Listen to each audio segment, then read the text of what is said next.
Christians versus Satanists, and they both asked like, "Why are you Christian? Why are you Satanist?" And they both gave the exact same answer: is that they read the Bible. Life is suffering, whether you're rich or poor, middle class. But when you're an atheist, you have nothing to depend on.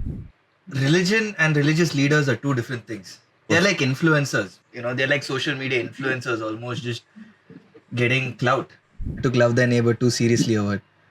Not the neighbor, maybe down, but this new Pope was American. I was expecting him to like burst into that balcony with like 2 machine guns in each hand.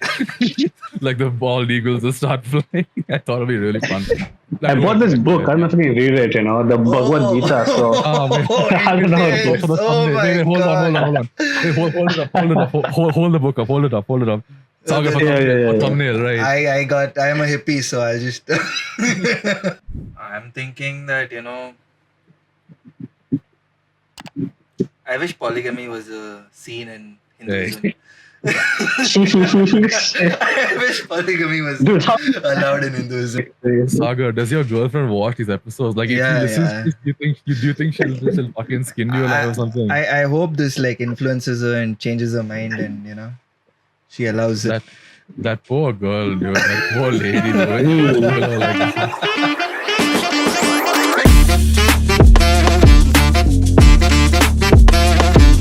What's up, boss? Chris.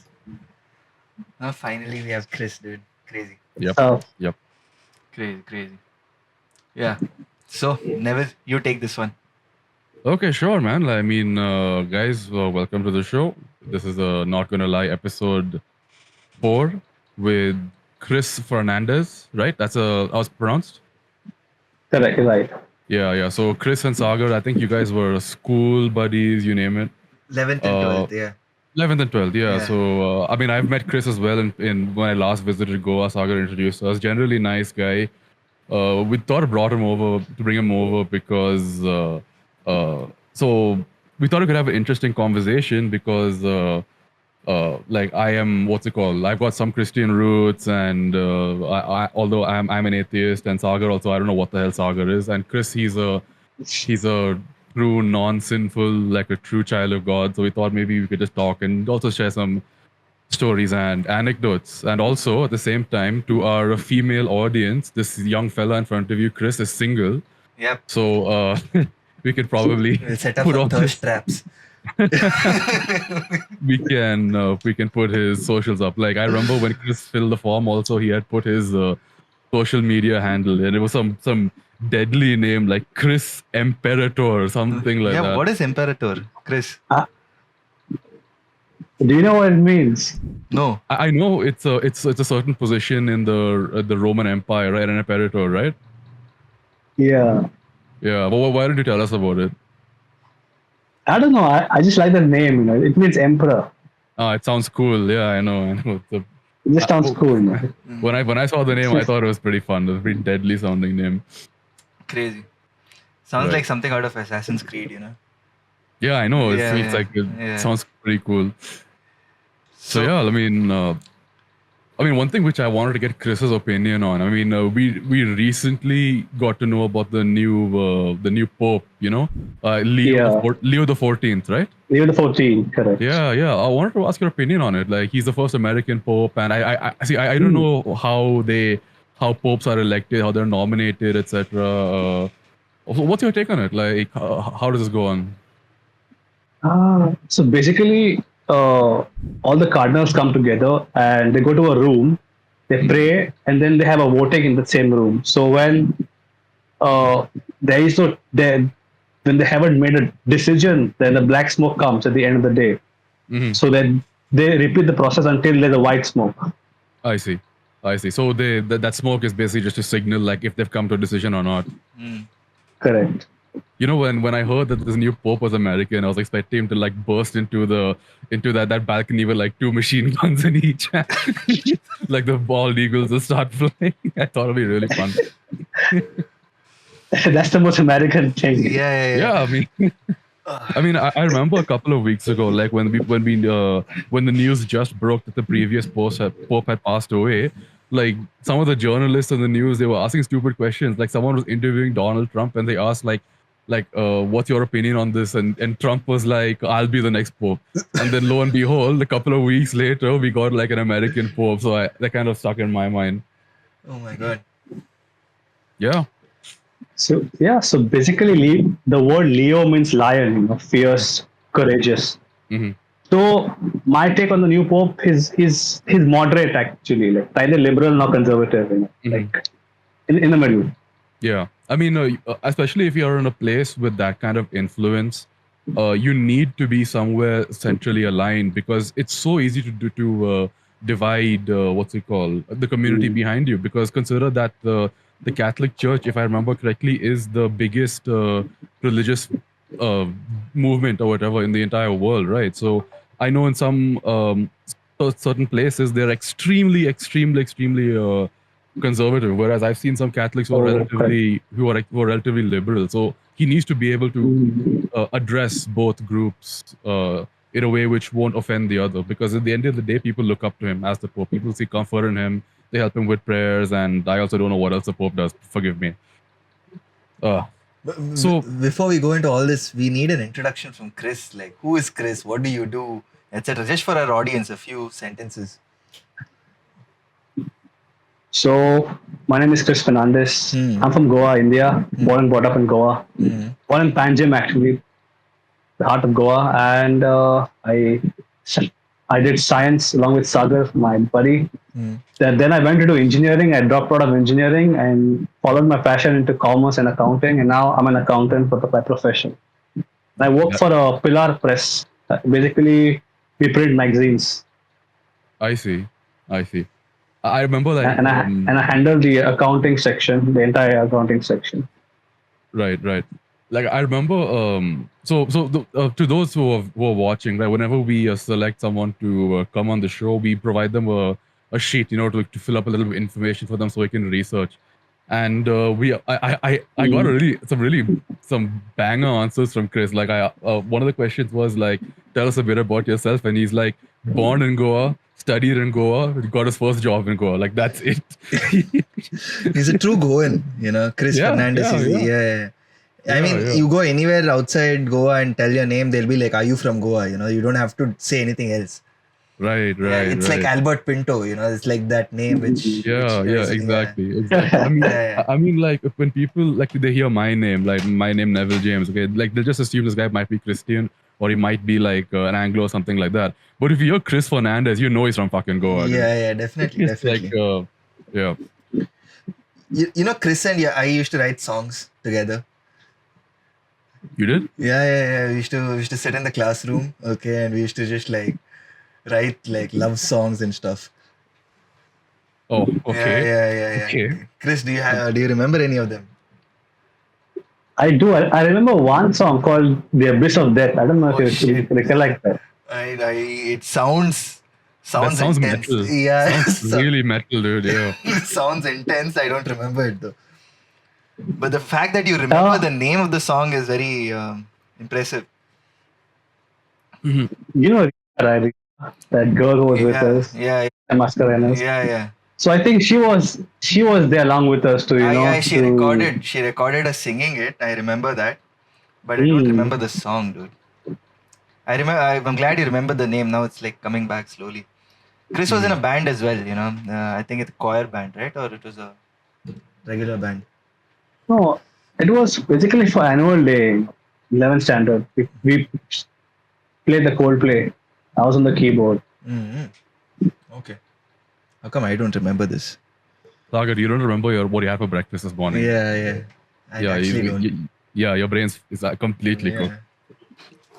So I wanted to ask, because I remember last time when I was in Goa, Sagar just mentioned, like, we didn't have anything to do. So Sagar's like, want to meet some old friend. And then he told me a little bit about you, that this is a guy I used to know in school, but I've not spoken to him in a while. So I wanted to ask you guys, like, what exactly happened? How did you fall out of touch? Actually, Chris is the only guy I'm in touch with from my school days. Oh, shit. Yeah, okay. Yeah. I don't think I'm in touch with anyone else from school. So I didn't really fall out of touch as such. It's just that, I was so caught up with everything. being in Bangalore, trying to doing my freelance work, then starting the our own advertising company, etc. And then I was not in touch with anyone from Goa actually. But then when I got back to Goa, I was like, who do I contact? And then I just thought Chris was the first name that came to my mind. And then I just hit him up and we met again. Yeah. Along that line, I remember Sagar was telling me a little bit about Chris, and he told me that Sagar was under the impression that you were trying to join the clergy and become a father. And I thought it was kind of crazy. Oh yeah, true. I thought it would be crazy, I'm going out to Goa and I want to have some fun with someone who's joining the clergy. But later on, I got to know that you had backed away from it. So I wanted to ask you, what was your reasoning why you wanted to do that, and I also wanted to ask why did you get out of that idea? So basically, my family, we had a couple of priests. Okay, so I thought that I had the urge to join the priesthood, and I used to pray a lot. One fine day I go for a retreat, and I discern and ask God for my vocation. So I go to a priest for counseling. He tells me that God told you not to be a priest, and that was it, man. The end. That's it. You didn't double. You didn't double think it. You didn't do anything. You just listened to him, and he said, "No, it's not for me." I mean, also I prayed about it again, for a few months, and then realized maybe the priesthood is not for me. The priesthood is full of isolation, and it's quite tough, intense for your mental health. I see. And you have a lot to study. You have a lot to study, a lot to do. And in some places, they don't allow the priest to go out. Those who are studying, in the seminary. So you only have got the things which would help you to grow in your faith. So you're cut off from the outside world. In some this congregations. I see. Dude, how I stayed in touch with Chris, now I got the answer, right? So this guy used to put all these WhatsApp statuses, and they were and every 4-5 months, okay, there was such a big contrast between the statuses, okay. So for a few months, he'd put stuff like this shouldn't be banned. It's like a good thing to have in your life, etc., etc. Okay. And then 3 months later, I'll open his WhatsApp status. It'll be like, weed is bad for your health. What is it giving? Have faith, pray, get high on Jesus and all that. Then again, after a few months, it would be like, no, weed is good. get high, get stoned. Don't make a war, make love and all that. And then he joined the gym and suddenly he'd be like, weed is bad. Okay, so... I'd see this and I'd be like, when I get back to Goa, I need to get in touch with this guy and see what's up. But finally, what's your stance now? A neutral stance. That's why you can keep jumping on and off like this, is it? I would say weed is good, but not too much weed. Yeah. I mean, there are a lot of studies that go into the medicinal applications of this. I know there's certain strains which really make you hallucinate, but I've also seen that there are certain strains that, the chemical composition is a bit more different, but what they tend to do is they help with anxiety, they help people relax, they help people get sleep. So I think people need to study it a bit more, especially if you look at certain third world countries, they tend to be a lot more conservative than you get it, right? So because of that, they just assume it's the worst of the worst drugs. They hear all the bad stories and they're like, no, completely bad, don't even look at it. But realistically, I think maybe people should look and study the things around them, because I'm sure some use can come of almost anything. I had an interesting thought, when you were telling me about how how the seminary can be, how it can be so secluding, whatever the study is.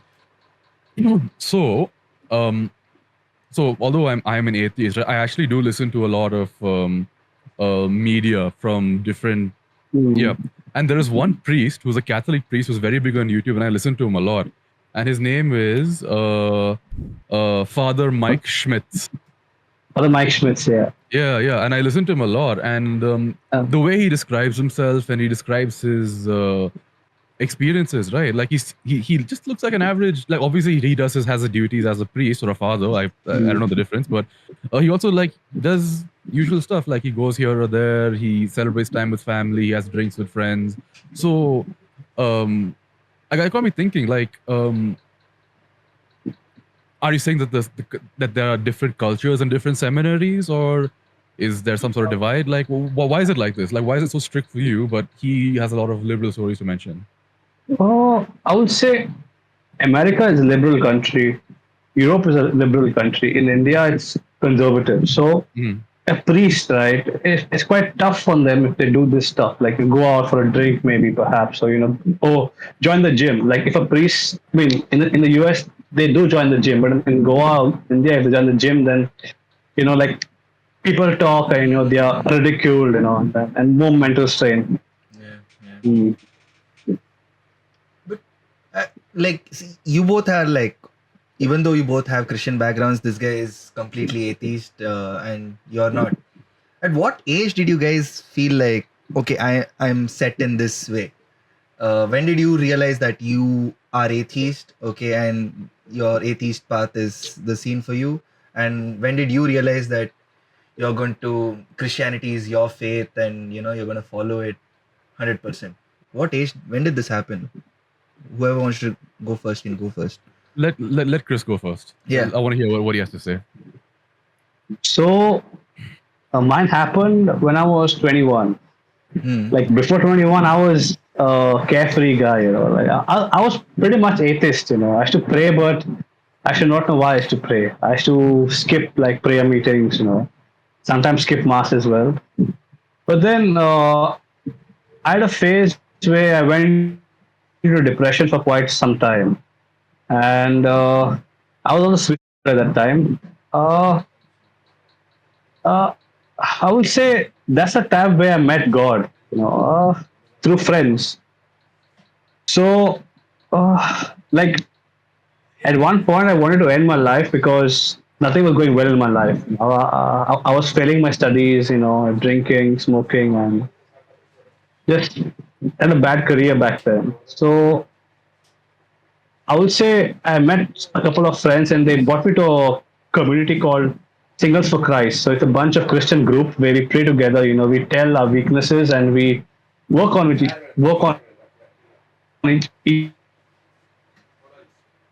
other's weaknesses. So basically, it's like a self-help group. So through them, I was able to grow in my faith, and then I put my life in order. Like finish my studies, got a job, working. That's like got fit at some point. And yeah, like things have been going out well ever since I met God.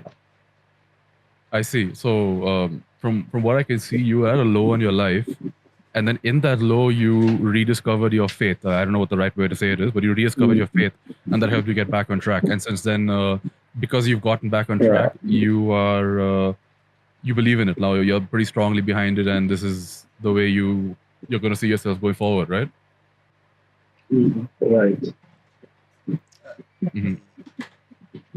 Like, if you want to ask any questions, go ahead. Yeah, like I'll answer. Let me. Both give your my videos take. are paused for me. Is that happening for you too as well, or is it just on my end?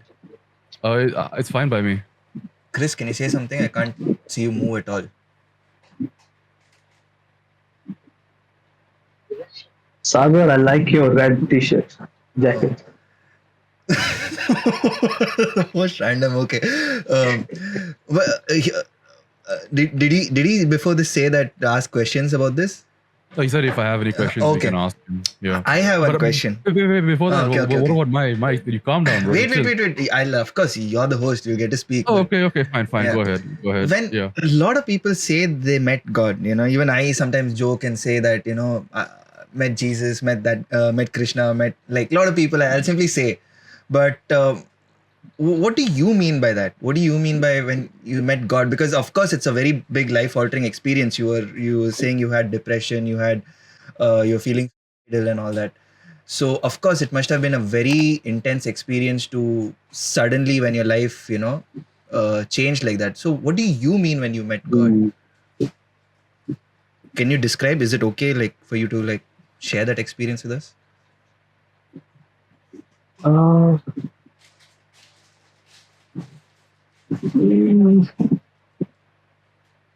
so I don't know how to put it. It was like depression is something that you don't feel like doing stuff normal stuff every day, like going to college or maybe even working, or like you're just at one place, dull, away from the world, maybe just rolling media. I don't know what it is. So, and also perhaps you're into some vices, maybe alcohol, drugs, or whatever. Yeah. So I was into a lot of vices, like I used to smoke a lot, drink a lot, to a point where I was drunk. I used to I used to get failing grades. I failed in a lot of papers during engineering. I had 15 backlogs. I was like, shit, damn man, how do I get through this? So then I decided to just quit engineering, and do commerce. I'm like, and I shifted, and I was still struggling at that time, And one fine day, I was at a point where I wanted to jump off my terrace. So I live on the third floor. I live on the second floor. There's one floor above me in the terrace. So I was at the terrace and I wanted to end my life. And, you know, my family came, they were like, what are you doing? Then literally they called a fire brigade. I'm not joking. So it's quite a scene, and the entire neighborhood came out. And I was just like, screaming on top of my voice. Then my friends came, in the group which I was in. It's called Singles for Christ. So two of them came and they calmed me down. Like one guy was next to me when I was standing on the edge of the cliff. He was like, bro, let's talk about it, and all this. So then I got back to the other side and I came down. Then and then it was initially rough at some point, but then my friend told me to pray the rosary. They'll help you, calm you down, man. And then that's when I started praying the rosary, and I started going to the Bible, going for daily mass, and then my life changed, man. Like I finished my college, got like I did many jobs. I was a SEO executive at one point. Then I shifted to gold loans, into Mutut Finance, and now I'm an accountant for a Pillar Press. So things have been going out well. When I say, I met God at that point of life through a friend. I would say I met God through a friend, not like met God like God, like in a physical or a spiritual form, but I met God through a friend. So I believe like that friend helped me to come closer to God, and that's where I am right now. Mm-hmm. It's very intense. Thanks for Yeah, sharing that. I mean, pretty not many pretty. people will share this on a No. public platform. Definitely, that it's very helpful for other people who are going through that kind of a phase right now. It gives them hope. I'm having goosebumps. So Mm-hmm. yeah. Yeah, I mean, it truly is, irrespective of what the outcome was of like your like religious outcome is. It is actually an extremely life changing experience what you had went through, whatever you're dealing with, and how and the places it took you. It definitely is something that's gonna affect someone for the rest of their life. So I'm in a way I'm kind of glad that this gives you meaning, this gives you purpose, and gives you fulfillment. Like I don't know the extent as to how this drives you, but I'm happy that whatever it does for you is happening for you. This guy, I met him, when he was in this phase of becoming the padre, the priest, right? And I told him, hey, do you have a girlfriend and all? He's like, no, that's a sin. It's a vice. Okay. I meet him now. No, it's not a sin to have a girlfriend, bro. Okay. But you said like It's not a sin to have a girlfriend. you said like having a relationship, wanting to have a girlfriend is like deterring from the path of God, etc. And it seems like a vice, and you want to do a confession for that and all that. Now I meet him. No. No, dude, I never said that. You remember I we was were like, sitting near the river, the Kampal, the children's park. We were sitting there and no, I recollect saying that having a girlfriend or boyfriend is fine as long as as a Catholic you don't fornicate, go into lust, okay. you know. Mhm. Unless there's love, that love is fine. You can have a girlfriend, boyfriend, but when it becomes lust, that's when the issue comes. Okay, that's what you meant. Okay. Um, Yeah. now this guy is like, oh, now that he's not becoming a priest, now he's like, no, I need a girlfriend. I'm looking for a girlfriend. Everywhere he goes, he's got his radar on. I mean, that's why I said, like ladies, like if you're looking for a Yeah, big hunk, a big God-fearing hunk of a man, we've got God Chris over loving. here. Yeah, yeah, God-loving and God-fearing. yeah. Yeah. Hey, what was your experience to becoming what kind of experience is it? We'll call it like existential kind of an experience, whatever. Is what kind of experience did you have that that you were like, okay, I'm atheist. I'm set for life Okay. as an Okay. atheist. Okay. So many people they assume that becoming an atheist is just like a switch. Like one day it's like I revoke everything and I don't accept this and I just become atheist. But that's not the case.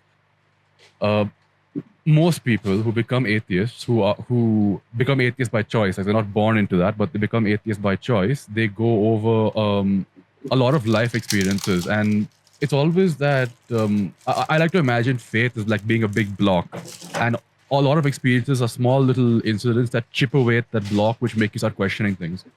Because now, if you know my parents, they are a bit more liberal, and they've also done their own religious stuff, but I did spend a lot of my very young years, formative years, amongst extremely conservative Christians. Like I went to an extremely Christian school, a lot of Catholics. I grew up with a certain family member who was a very, very strong Christian. And I'd say, well, as a small kid, I think I did consider myself Christian. Um, a lot of things about the way the world works through are what makes me doubt the idea of an all-loving God or all-powerful God, etc. I mean, I'm gonna say something which is probably difficult to believe, but it's the truth. When I first started having my doubts, as a small kid, uh, I was always taught like you should pray for others, like for the betterment of others, your brothers, your sisters, pray for those who, so that they can see the light of God or whatever. Like, and I did follow that. Like I wasn't selfish in my prayers. I never prayed for give me this, give me that. And I would pray for things which were sad, like truth be sad. Like I used to pray like for my friends who were like sick. I used to pray for my friends who were poor, like they came from poor families. When bad things were happening in general in the world, I actually used to pray for it. And I felt that um I felt I felt my prayers weren't being heard. And I thought about it for a second, right? Like, imagine okay, a young kid, like not even 10 years old. I think that is the most purest form of prayer. If someone like that really hopes and prays to like the God who's like the father and says that you're pretty much saying, Dad, it's in your power to help these people, but you're not doing it. And that thing, situations like that made me initially start having my doubts. I mean, sure, a lot of other experiences as well. I do agree with. Like, if you ever listen to an atheist speaking online, why they're atheist, they'll give so many logical situations like. If God is all loving, that suffering should not exist and the innocent shouldn't suffer, all things like that. And sure, I agree with that. But again, it wasn't a switch. It was a long list of experiences that put me this way. And eventually, seeing so much about the world, I thought to myself that if this is a father, then I don't feel comfortable with this being my father. It's just not the right way to me. And obviously I'm not a creationist. I do believe in like the Big Bang. I do believe in evolution as well, and that goes strongly against Christian or Abrahamic beliefs in general. And next thing you know, I realize that a lot of the beliefs I hold aligned with this ideology called atheism. And then that's when I kind of realized, okay, I've been an atheist all this while. And I kind of made this realization, I would say, when I was I would say early teens. but I won't say I was atheist. I was a bit agnostic in the sense that I wasn't sure. I didn't know. But through my years of experience, I became more and more atheist, and then now I'm completely atheist. Like I do have very strong atheist belief, but I'm not militant about it. So I'm completely tolerable about people around me. I think that's the way it should be, because you see people on both sides who are super aggressive and they just want to create conflict, and I don't really believe in that. It's about respect, It's my way versus it's my way and it's your way. I don't want to create that tension. Neville, I respect your opinion. You have your own, stuff going up, but as an atheist, when we say life is suffering, whether it's Buddhism, Christianity, Islam, Hinduism, life is suffering, whether you're rich or poor, middle class. But when you're an atheist, you have nothing to depend on. You're like you're looking down in a hollow black tunnel, and there's no light. Wherein if you believe in God, you can see the light at the end of the tunnel. Mm-hmm. I get that. I've grappled with that myself. To which I'm going to say something a little blunt, right? The light comes from us, dude. We are here to create things beautiful. Okay, we don't live to have light later on. Like, then if that really is the case, then you don't need to have any sort of art. You don't need to have any sort of science. You can spend the entire day in prayer, not sinning, living in caves, and then next thing you do is you go to heaven. Like, it doesn't really work, if you ask me. We are here to be the light. No. We create the beauty in the world. A lot of people say Yeah, that. but at the same. Sorry. Go ahead. So basically, there is this famous philosopher called Friedrich Nietzsche. Heard of him? Yeah. So basically, he said, battle not with Yeah. Yeah. So basically, here's a quote. Okay. Basically, he has a quote: "Battle not with monsters, ye less become a monster." And when you look down at the abyss looks back at you. Okay. Yeah. What's the point? So basically, in this world, you're battling good and evil, and when you battle someone monstrous, like it could be, you go through a huge trauma, and most of the time you tend to become evil. Like if someone shoots you, maybe you go through that traumatic experience, and you want to get revenge on the world, and when you look down at the abyss, like your life, and you see all darkness, and then you pick up a gun and then start shooting a high school. That's where atheism comes, and God blocks that, because God says life is suffering. People will betray you. You will be shot. Your arms will be cut off. You lose everything, like Job. But if you have faith in me, or in a higher power, one day you might regain back all of the riches, either on earth or in heaven. Mm-hmm. But there's no guy going out there who's shooting at high schools, etc., who is not religious. Every school shooting incident that happens. 1 minute. I want to come back to that point. I want to give Chris my take on what he said. Okay, Chris, I agree with what you said. When life kicks you in the balls, obviously you're gonna want to get resentful. It's just that I don't put my faith in God. I put my faith in myself. I put my faith in myself that I can overcome it.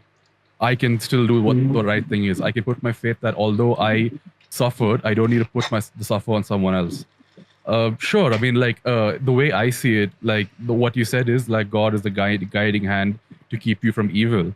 But consider the amount of cultures that have existed in the past that never were introduced to Abrahamic religions. It's not that all of those were non-stop sinners that only went around hurting people when they got hurt, right? Goodness exists in all of us as people. And that is the same belief that I hold on to. Yeah, back to your point, Sagar. No, he was saying that, atheism comes in when, he talked about school shooting and all that. Mm-hmm. And I'm like, none of these people who, did all these high school shootings, etc., they were all like extremist religious people, right? None of them were like extreme atheists. Not all. I mean, I've seen people on all ends of the spectrum doing stuff like this. I actually don't think there's a strong correlation. I know for a fact that there are certain tendencies where when migration happens, people tend to do shootings, etc., with in migrant areas, but I'm not really sure about what you mentioned. I think it's a bit of a very broad statement what you said. Yeah, I mean, You need to verify. You can maybe definitely. put this on. Because a person might be committing a crime and he might be just justifying it for the sake of doing it, like that Gujarat guy who had an accident and he started saying Om Namah Shivaya, Om Namah Shivaya, right? This is the third episode we brought that up. Third episode we brought We're gonna make him viral, dude. so people do bring up religious stuff to justify their actions, but that doesn't mean that they are being true to that religion. I don't think any religion out there actually says be violent and spread hate and stuff. I'm sure they say that go to war, protect yourself for the sake of protection. Of course, violence is always brought up, but it's always for defense. I don't think any religion out there says that let's hate and like kill and loot and do these kind of things. So right, like on that point, I want to make a statement of one of my findings. Okay, I spend a lot of time looking at different religious teachings. Right, like I'm pretty big on the Abrahamic religions, but I have some ideas of others as well. Now, almost no, and you're right. Almost no religion will directly say fight. They'll never say like go kill them, do that. Where this comes from is people interpreting a lot of their scripture in their own certain ways. And that in turn leads to these conflicts. So consider this. Okay, let's say all the holy books, they actually are messages from God. Okay, like let's assume that for this situation, right? All this conflict comes when the intervention of man comes in. Okay. Of humanity. Yeah, like people, they see the message of God before them. They interpret it in one way and they use that to justify their own motivations, like their own agenda. Get it? What do you think about this, Chris? Oh, yeah, you're right. Actually, I would say men in general, or even women, like we all want power here, and religion is a way to gain power. Whether it can be any religion, Abrahamic, non-Abrahamic, and that's where corruption comes. Like power can turn into tyranny. If you've seen the movie The Lion King, Mustafa, he's a tyrant, whereas he's the Lion King's father was a good king, a good emperor, whatever. Sagar, so I would say, Sagar was a tyrant. Sagar was a tyrant. Mufasa. Yeah. Sorry, my bad. Yeah. So Scar was a tyrant and Mufasa was a good king. So I would say it depends on the person's perspective on how he uses the power he or she gets. He can either be a tyrant or a good king. Yeah, that definitely is.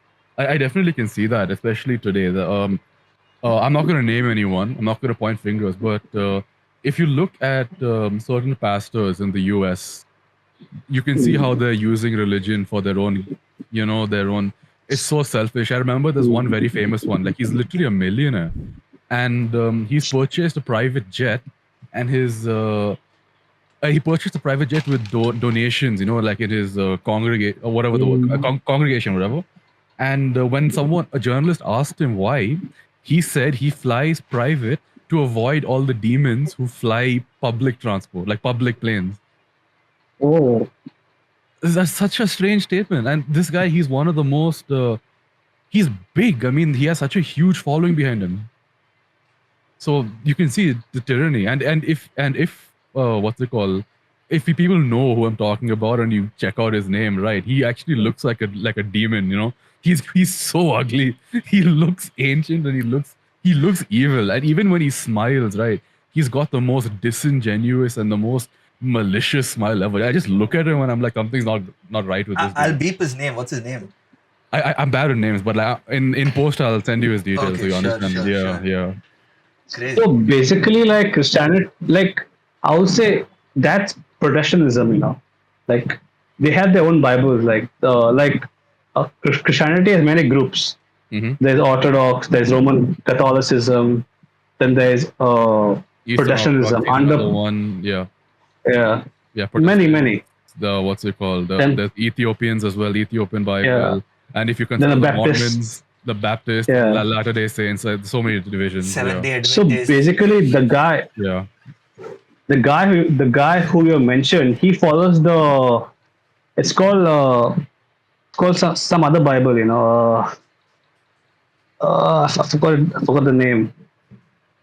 So like it talks about riches, you know, like how wealth is good, you know, and God will give you wealth if you do certain stuff.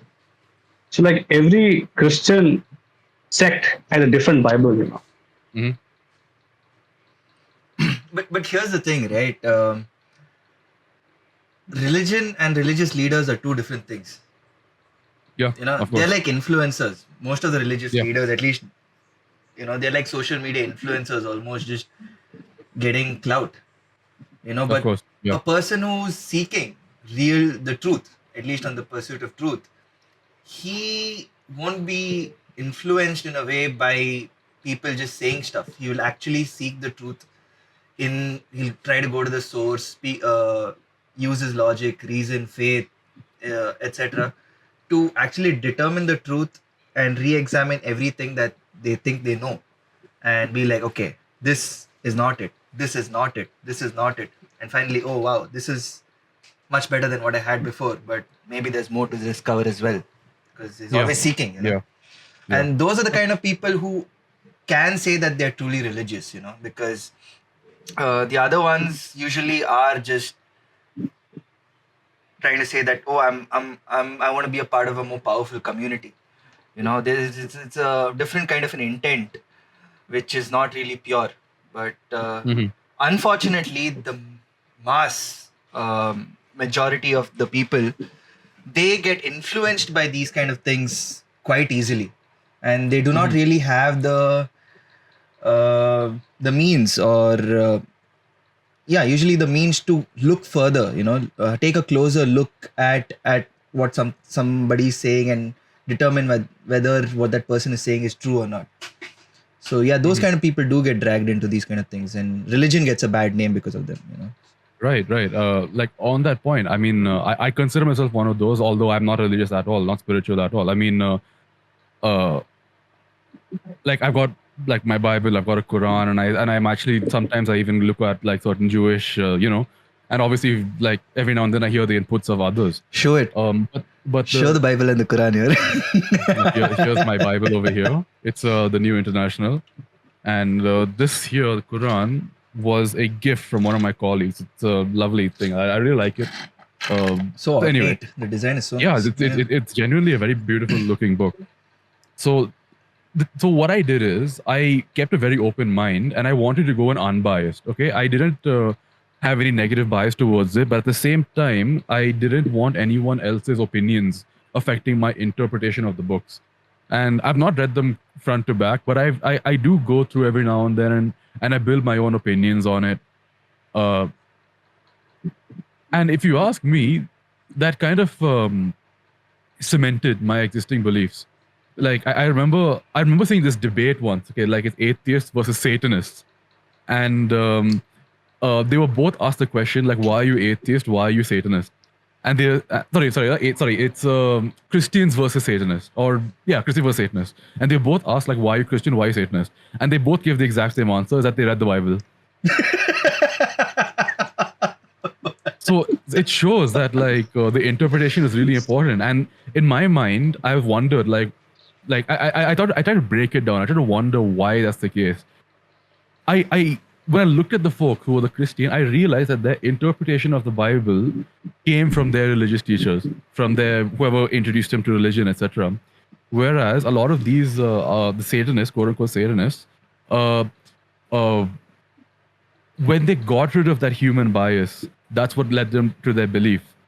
And when I say Satanists, they're not the people who like they do cult religions and all. Like if you actually Google like the Church of Satan, they're just mostly atheists that are that they are into goth, like just goth atheists. And the reason they use the name Satanist is because they just want to say that they're against the church. That's about it.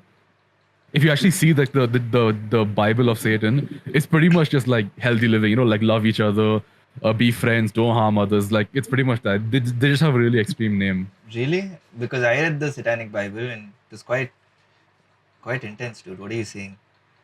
Really? I thought it's pretty okay. No. It's quite witty, but Yeah, exactly. there was like self-harm and stuff like that, dude.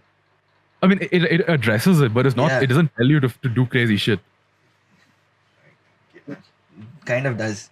I don't know. I think you and I have seen two different. Maybe. I read I downloaded the PDF and like printed it out.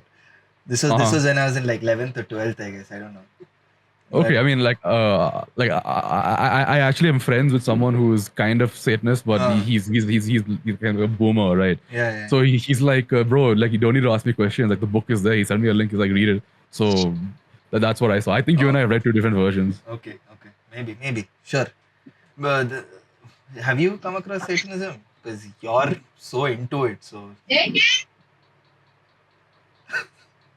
have you come across any No. Satanist? No. No, dude. In Goa, I don't think I was met any Satanists. So No. I think there are. Maybe I don't know.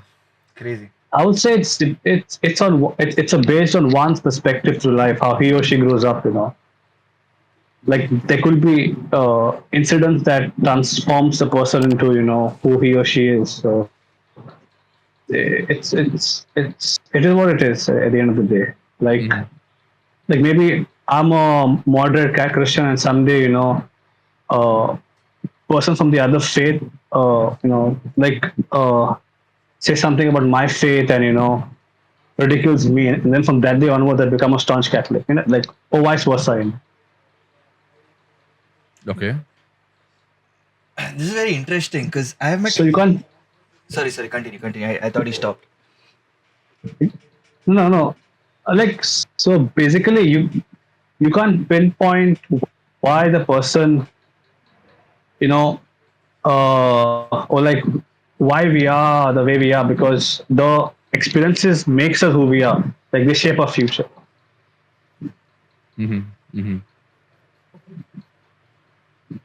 I forgot what. Like supposing tomorrow a Neville James.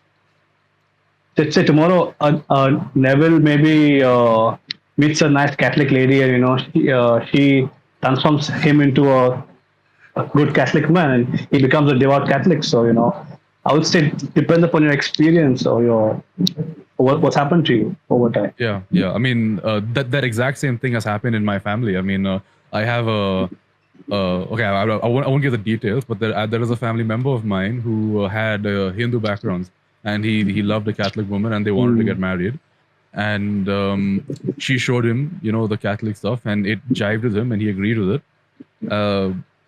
And they married. They were married for a very long time, kids, grandkids. So yeah, I mean, it's happened. It definitely has happened. I mean, I was in a very short relationship once with a Catholic girl. I could not stand her. I thought she was completely crazy. I think I attract the crazies, but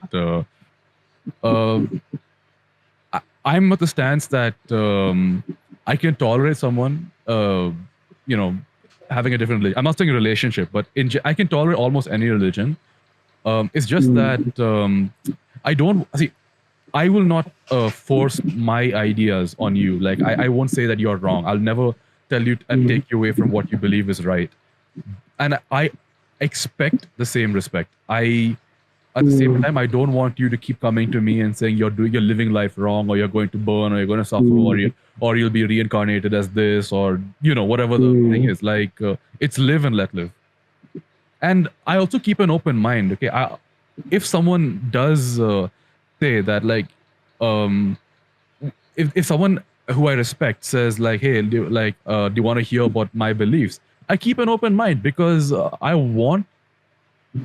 Let me be frank with you, right? See, I'm an atheist, but I would really, really, really, really hope that an all-loving, all-powerful God does exist. And I want someone to be able to convince me that this exists, because I feel life would be so much better if that was the case. So when someone does speak to me about this, I always listen.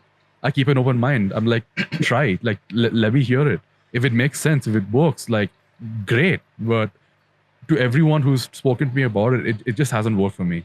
It like there are always holes in what they have to say, and it's never. It just didn't. Okay. So in Christianity, what's your hole? Oh, sorry. So you mentioned, right, like if Yeah. people have come to your life and spoken about their religion, but and instead you have found out hole. So what's the hole in Christianity that putting you off? Okay. It's not one hole. There are lots of holes. So but Okay. I'll name some which come to mind. Okay. So one thing which I've always heard is people say that you're living a very hedonistic, sinful life, and because that you will be punished, etc. And okay, I assume that's the case. I asked them. Then I asked them like, what am I doing wrong? And then they started listing my sins. You know, like whatever my sins are. I don't want to go too much. I don't want my parents listening, but You might as well go in we want to hear what these sins are.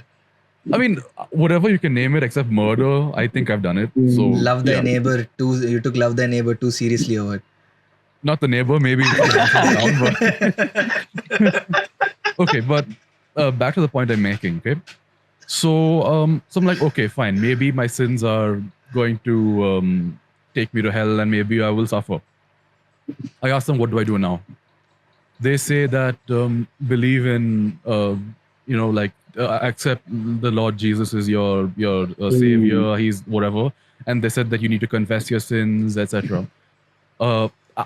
For me, I put Lord Jesus at the very last thing I want to do, like out of all things to become Christian. Like sure, but it's I'm not saying no to it, but I'm putting it at the end of the list of priorities about what they say. So I asked them like, what is the purpose of confessing sin? Like I put that first because like you hear about like born again Christian, right? So you need to get rid of all the other stuff before you're a Christian. Yeah. So I asked them first like, what's the purpose of confessing sin? And then almost everyone gives me this one answer, that it is a way to express to God that you show regret over the things you did, show that they were wrong. And then once you have that true feeling of regret in your heart, God forgives you, the holiness forgives you, the Holy Spirit. I'm a little rusty on this. And then you become sinless or whatever the word is, or something like that. Okay, fine. That makes sense. And then my retort to that is, I do regret everything I do. I regret every single nasty thing I've done. I wish so strongly I could take it back. I wish I didn't do it. I wish I didn't have weird thoughts. I wish I didn't do this to that person. I wish I didn't, you name it. I do have the regret. It's just that I don't do the regret in the name of God, because I believe the regret comes from myself. Because once you bring God into this, it's not becoming regret for your actions. It's becoming regret that you're going to be punished forever. Like that's a huge thing for me. And usually when I mention this to them, they get a bit defensive, and the conversation tends to get. But I like to listen to what they say. Sure. I've also heard similarly that the only way to get into heaven from certain like more what's the word, conservative, like even if you do all this, you still will not get into heaven because you've not accepted Jesus. And then I think, right, let's say I lived a life which was true and I regret all my mistakes and I lived a genuinely a good life. I just didn't accept Jesus and I didn't accept God. Like that's the only thing I did wrong. Okay, let's say that doesn't let me get into heaven. But does a person like this actually deserve to be eternally in damnation and some level of hell until what's it called, Revelation, when Jesus like absolves everyone of sin? And like, is that really deserved? Like, no, I don't. Yeah. I don't know which Christian told you this. Like basically in the Bible, Saint Paul talks about people living the natural law. So you can go to heaven if you don't believe in God as well. If you're an atheist, as long as you don't break the natural law, like don't murder, don't sleep with someone's wife, like out of lust, or don't steal, don't. I don't know, like respective parents, like whatever it is, the sins are, if you're guilty about the major one. So if you don't do that, yeah, definitely go to heaven, irrespective. Yeah, I get it. I've heard that take as well. I'm just giving a lot of stories because I've heard many people of different denominations question me about this. So I'm just giving the anecdotes. So yeah, at the end, it doesn't feel just like if I be completely honest with you, right? I think about sometimes, like especially in times like this, I think like, what if all this is true? When I'm at the pearly gates and I'm being judged for whatever I've done, right? It feels like I've had to do things. It's okay. The concept of heaven also doesn't sound that appealing to me, considering the things which I've had to make sacrifices on. Like, it's gonna sound so stupid. This is gonna sound so stupid, but like if I'm given the golden ticket to go into heaven, I just don't think it's for me, dude. Like there's no living there if you have everything. There's no living if you've got. I mean, obviously, like life on Earth versus like what the concept of like the spiritual thing is, but it's not. There's nothing to do. Like, Might as I well. think I'm getting tired of. Yeah. You know, might as well go to the 72 Virgins one. There's something to do there. You know. Sure. But, I mean, but yes, does let me I mean, so basically, you want one second. Let me just tie it back to what Chris said, right? When folks have always given me these their attempts, to try to bring me and try to convince me, and when I tried speaking to them, when I tried listening to them with an open mind, it still just doesn't seem logical, doesn't make sense to me. Okay, before anyone speaks, okay, Neville, what can about you other just- faiths like Hinduism, Islam? One second, Neville, can you just tilt your camera a little down? There's too much headspace. Better? No, tilt your camera a little down. Little more. Much better. Thank you. Yeah, Chris, continue, please. So, I think Sagar in Hinduism it says that if you want to cleanse your sins, you have to dip in the Ganges.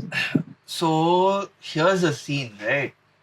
The concept of sin and the concept of which is like so embedded into religion seems like the only wrong thing about religion. Okay, because I feel, at least I don't know. Okay, this is my personal thing, which I'm saying that unless I make mistakes, okay, I will not know how to I will not really grow, right? And also this part of sin comes in a very gray area in many places. Like if you're a soldier, for example, you have to kill. If you're let's say that not everybody's parents are nice. Sometimes you can't always be like, I will respect my parents no matter what. Sometimes the best thing to do is get away from your parents, right? And Perhaps. yeah, so this idea of sin seems like the most flawed concept. In Hinduism, yeah, they say that you dip in the Ganga and sin is sorted, but they also say that you should not touch people. There's untouchability. There's a lot of fucked up things in Hinduism. But here's the scene, right? There's no such thing as Hinduism. Hinduism is like an umbrella term. There is no such thing as Hinduism at all. The Hinduism is actually like a classification term for multiple different schools of thought, and they're like, okay, all these schools of thought come together, and it's like that is Hinduism. There's no such thing as Hinduism. But yeah, they do say fucking dip in the Ganga or anything. I don't think that really works, because Ganga is the dirtiest thing in India right now. Yeah, it's pretty polluted. Yeah. So, yeah. So. But what was the point that you wanted to make, Chris, when you mentioned that sin and dipping in the Ganga? So, even Islam, they go to Mecca, right? That's a sin. Like they have to visit Mecca once lifetime. Yeah. So, like any religion, whether it's Zoroastrianism or or Judaism, like no, basically, all the religion speaks about sin. So Okay. I would say it's a way of knowing God in a way that if you don't sin, you meet God faster. Or like if you live a good life, a holy saintly life, you meet God faster. The Sufis maybe, or the Islamic saints, or the Hindu saints, the sages,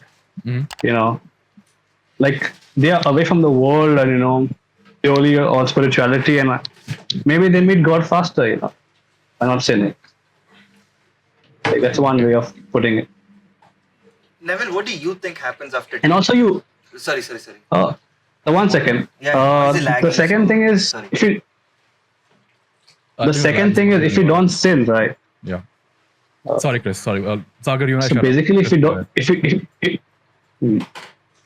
so basically, if you don't sin, you reduce the suffering in the world. Like, if I want to sleep with someone's wife, but I don't do that, so I'm not hurting anyone. Or if I want to kill someone because he or she has hurt me, I don't do that. So I reduce the suffering by not sinning. That's one way of putting it. Another way of putting it. To that, I don't think that's what happens. I mean, sure, if you don't sin, I believe that's mostly for yourself, but I don't think you're reducing the suffering in the world. Irrespective if everyone is sinless, like no sin, people will suffer irrespective. Consider the poor. Like I'll just give one random example. Okay, let's say everyone is like has no sin.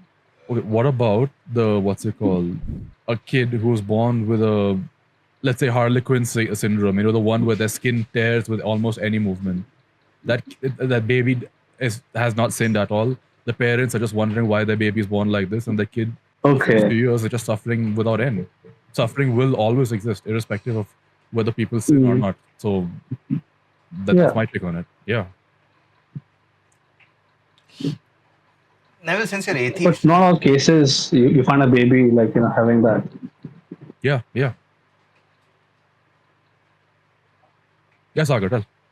Okay. Both your voices are lagging for me. So the scene. What I wanted to ask was, since you're atheist, what do you think happens after death? Like he's got heaven for him. Mm-hmm. Okay. What happens? Like what do you think happens after death?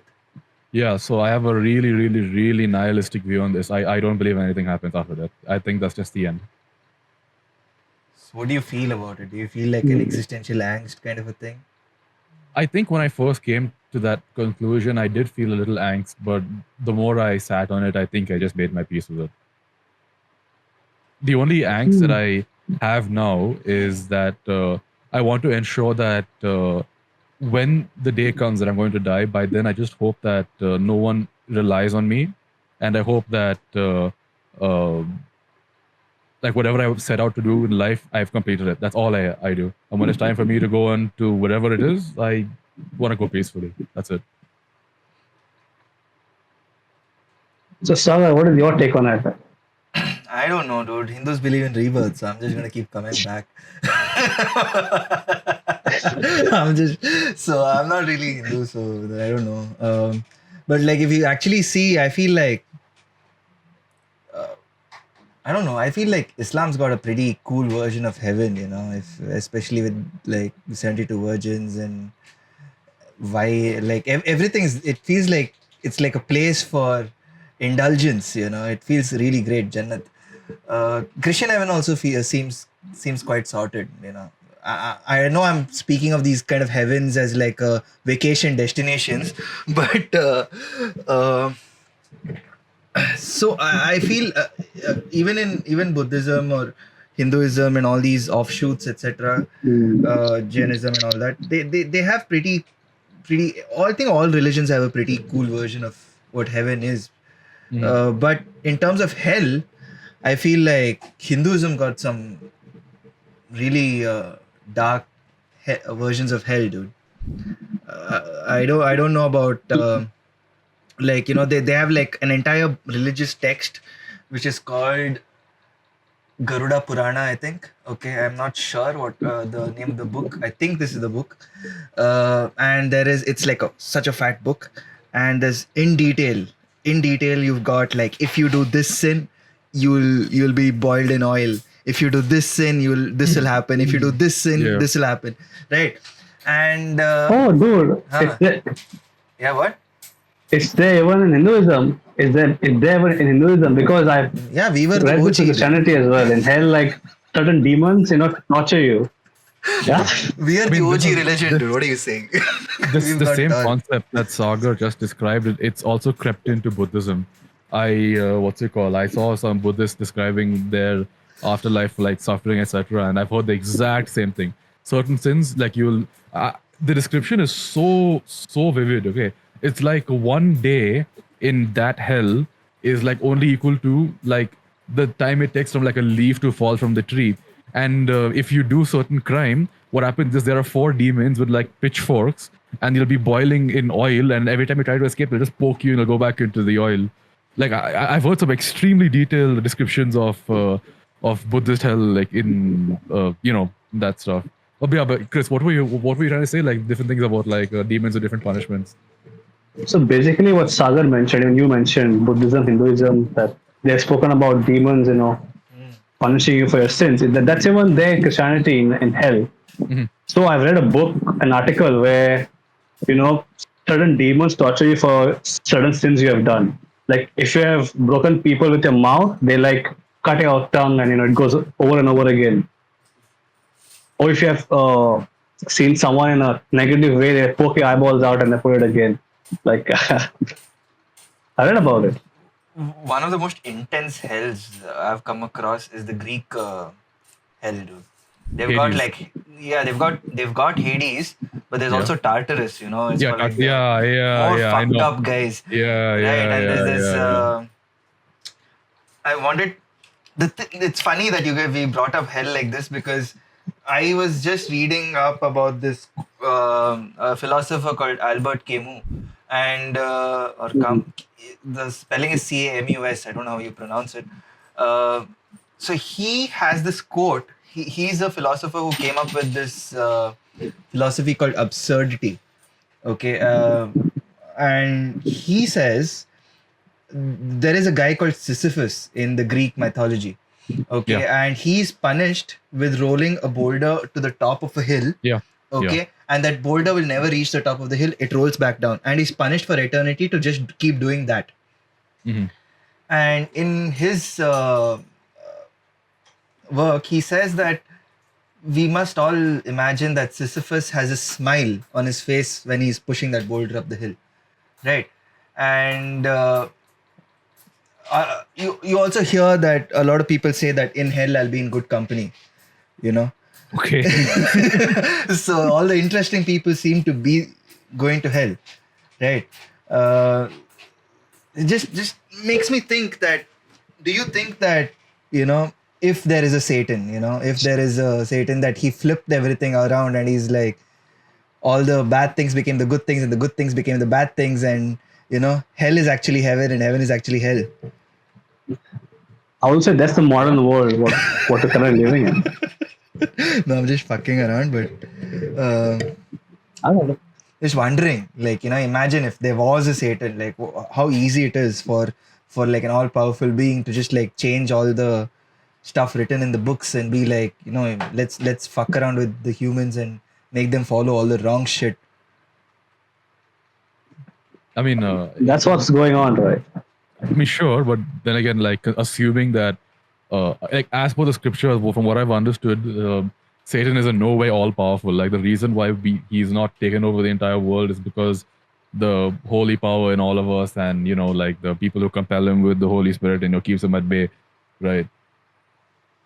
But I love all these demonology concepts. Like I really nerd out on this kind of stuff. Yeah. I love these kind Yeah. of conspiracy theories, which are like mythological kind of stuff. But like a lot of the apocryphal books, and a lot of the non-canon books, and even some religious works are just genuinely interesting. Like I remember Dante's Inferno, right? It's not really a biblical. It's not actually mentioned that way in the Bible, but it's a fantastic rendition of the way hell is described, etc. And I think there's a part either before that or after. I'm mixing it up, where it talks about what happened to Satan right after he was cast out of heaven, because he was an angel, right? And the story, it's genuinely enjoying. Like it's the amount of personality he gives to the archangels and Satan, etc. It's just really good. I highly recommend it. Have you heard of these? Divine What's it Comedy. called? Yeah, that's Yeah, the one, Dante's. comedy. Mm. Yeah, yeah. And Yeah, Dante's also, Inferno. Chris, have you heard of the what's it called? The Book of Enoch. Yeah, that's the one. That's the one. Oh, It's that's a cool book. That's a very cool yeah, book. yeah. It's so. What is that? Okay, so So as basically, you know, in the Bible there are like so many like like each chapter is like a different book, right? Because the Bible's a collection of books. So Okay. there are some books that the church says are either like they're false, they're not genuine, or that they're like non-canon. You know, like they. So the Book of Enoch is one of these really really big ones. But some people are on the fence of it. Some people say it should be. Some people say it shouldn't. And if you know kind of what's in the Bible and you read what's in the Book of Enoch, right? If you accept the Book of Enoch, it actually puts a lot of concepts in the Bible on its head. You know, like it gives context to a lot of things. So it's super interesting. Who is Enoch though? He was a person. Uh, Was he- Enoch, Enoch, Enoch was a saint that walked with God. Like he spoke with God. Oh, he was one of the apostles, is it? Like no. The Old Testament. He was a prophet. He was a prophet. The Old Testament prophet. Okay. Hey, just for the viewers who are not into Christianity, can you give like a brief on what is the Old Testament and what is the New Testament? Either of you. So the Old Testament starts with the book of Genesis, Adam and Eve, and then God makes the covenant with Abraham. Then Moses, Moses frees the Israelites from slavery, captivity, and then you have David coming in, the king of Israel, and then comes many prophets after him who speaks about the Messiah, which is Christ, and then the last prophet was John the Baptist, who spoke about Christ. Behold, he is coming, and he has come. And then comes Jesus and the saints, the apostles. That's how history continues. And then what happens in the New Testament? one second. Let me put this in a way which will be great for like non-Christians, right?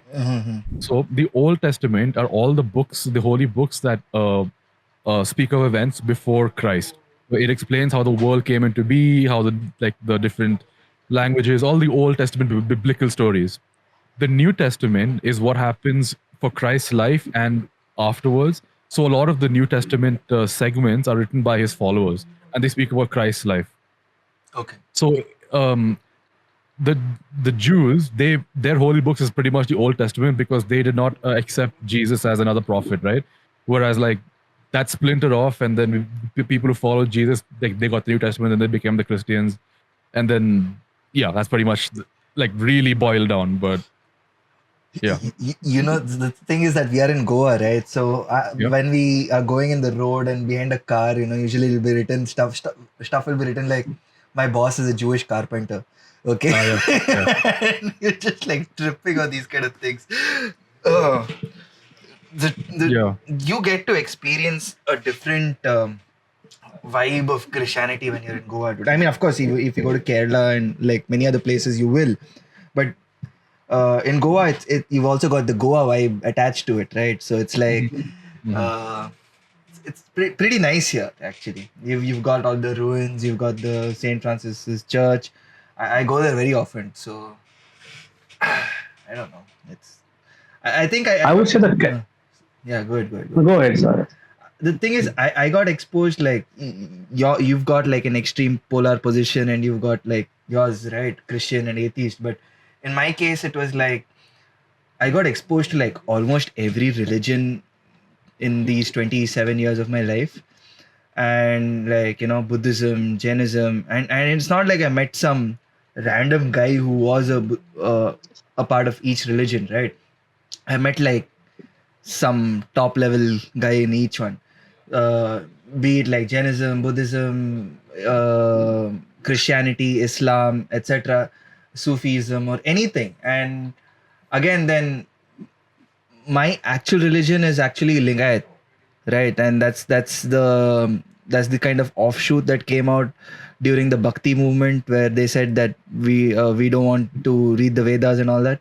So for me right now, I'm in like I was just talking to Chris, I think yesterday or day before, when we were having cheesy fries and and bacon and all that. So I was telling him that in my case, it became like I just took the best of what I liked from everything that I encountered.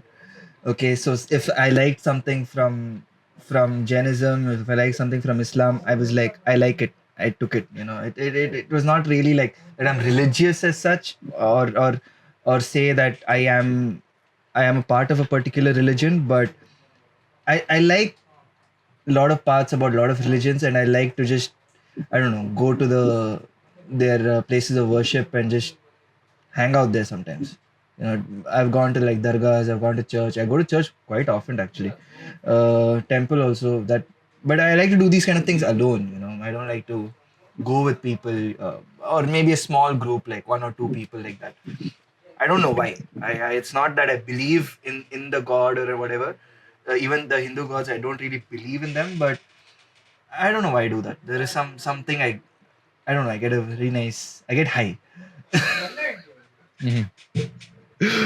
Just like how Sagar was interested in Christianity, also I was interested in Hinduism. Like I would love, like, to have a dialogue between, a Hindu follower, just, come to know his or her views on Hinduism.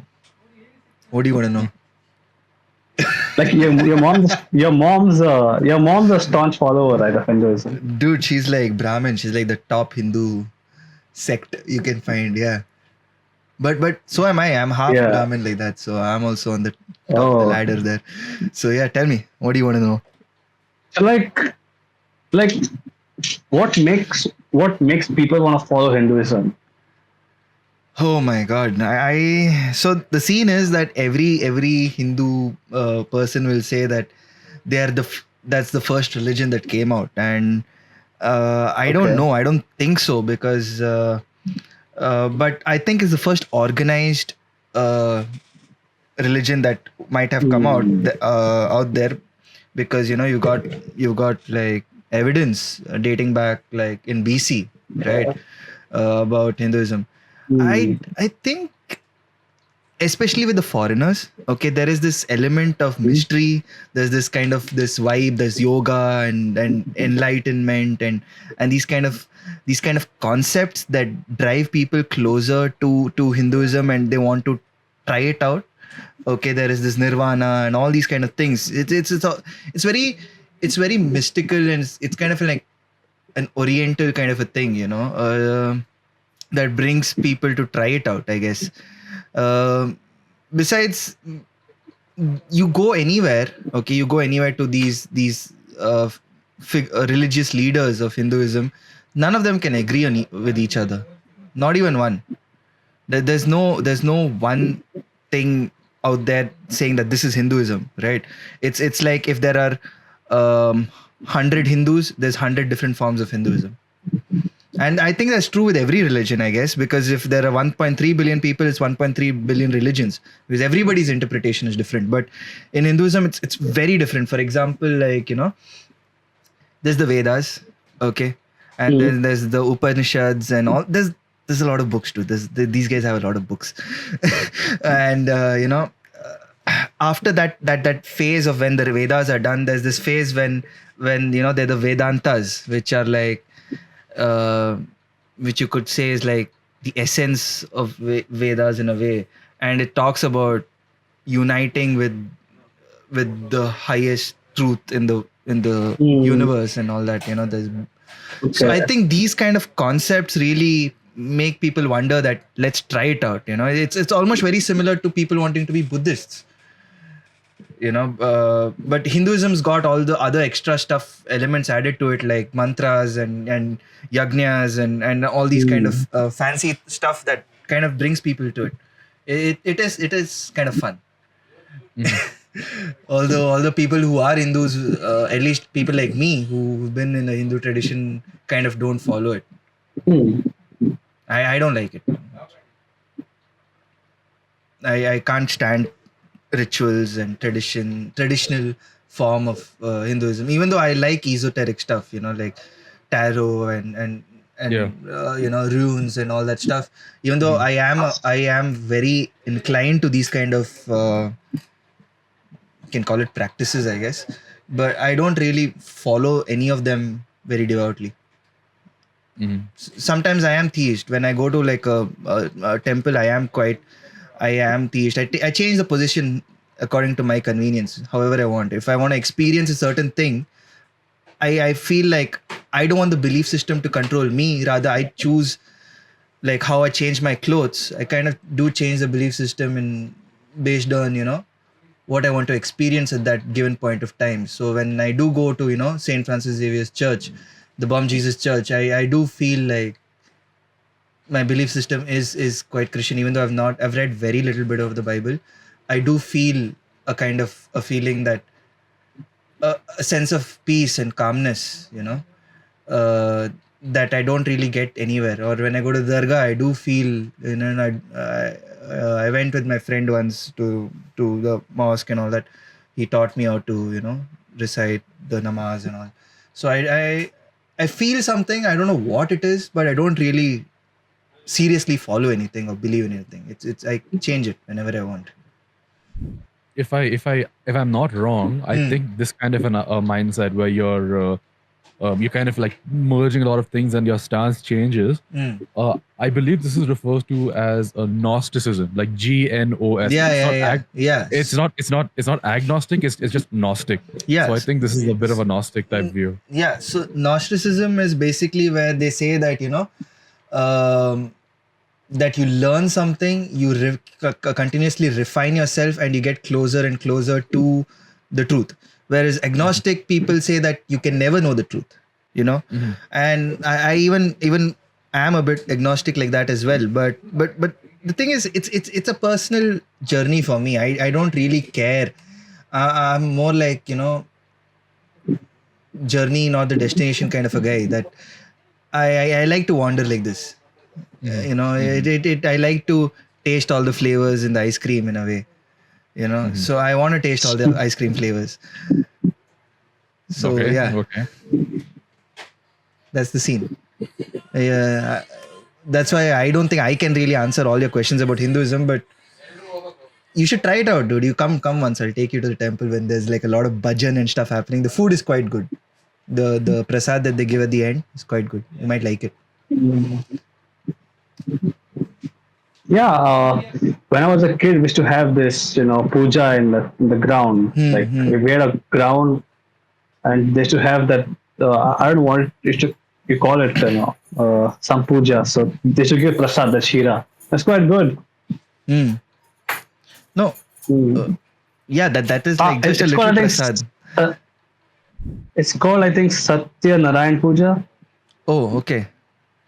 Yeah, I don't know if I'm right. I don't really know what happens in any of these pujas. I'll tell you, because what happened is there's Hinduism, but there's also something called like Brahmanism, you know, and this is almost like in India, caste is a big thing, right? You don't find caste outside India as much. Maybe Indians, there might be still caste. Caste is a big is something that sets the infrastructure in India. It's not, But and yeah, tell me. didn't the British make caste? No, The British. no. British kind of maybe enforced know. it to create a more divide and rule, but also that's what some historians say. But some historians say that no, Indians had we did have caste. We did have a book called Manusmriti. Okay, that book literally existed in BC, I guess, and it talked about the 4 major caste distinctions. You know, they said that the Brahmins are the head, and the Kshatriyas, who are the warrior clan, are the body and arms. Okay, and you know, things like that. So the caste always existed, and it's in a way right now at this modern age, it's kind of stronger than ever. So I always, my parents had an intercaste marriage. So what's a caste? Yeah, so my parents had an intercaste marriage, and there was a lot of fights and, you know, things which I had to face when I was a child. When I'm seeing, you know, my father's side of the family, my mother's side of the family, there's a lot of like tussle. They still don't, I don't still get along with the relatives and all that because of this intercaste crap that happened, right? And because of that, I always had like this aversion to caste, which is why, you know, anytime there is a religious kind of puja, etc., happening in the house, I purposely kind of rebel against it and stay away from it. I don't tell them to not do it. Okay, I was like, let them be, live and let be kind of a thing that Neville was saying. But it's just as a child, there's so much trauma, dude. Seeing like fights and actual physical fights, parents getting beaten up by relatives and all. It's just very.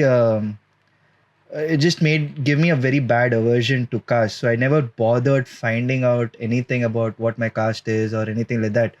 Later, when I came to Bangalore, I actually discovered what my caste is, because the house owners would ask, which caste are you from, before giving a place to stay, right? And I just look at my dad, and my dad would be like, no, we are Lingayats and all. And like, oh, thank you for letting me know. Until then I had no idea. I just would stay away completely from caste. So what's your caste, Neville?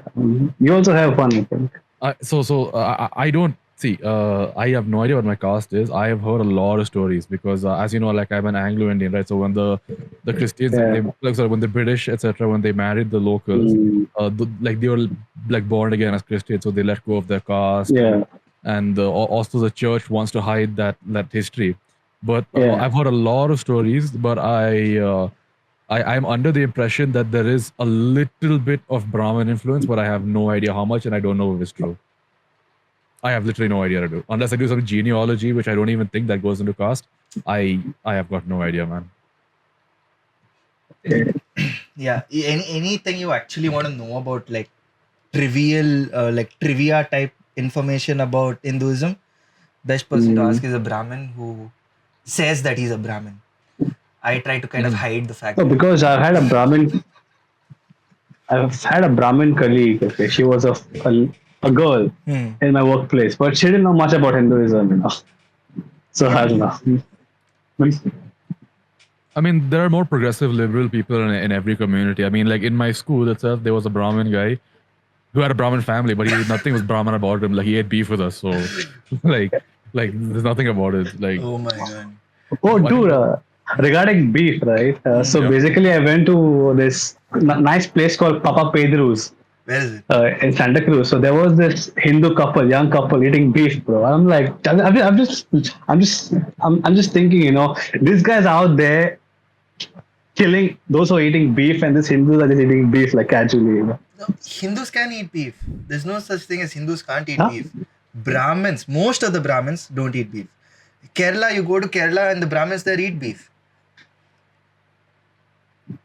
It's just Hindus don't eat beef, they're banned. No. It's a lie. There's various segregations.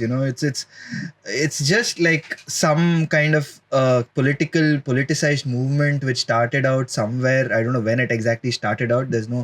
But it's a political thing which is, they say that beef is banned and beef is not supposed to be eaten and all. Because one of the biggest exporters of beef are Jains in India, and they are like ultra vegan, not even vegetarian. They're like ultra vegan. So I don't think that there is a Hinduism and beef. There is an incompatible kind of a thing happening there. It's just like a politicized thing. But Brahmins, 99% don't eat beef. They do eat fish, especially in the Bengali communities. Brahmins will eat fish and things like that.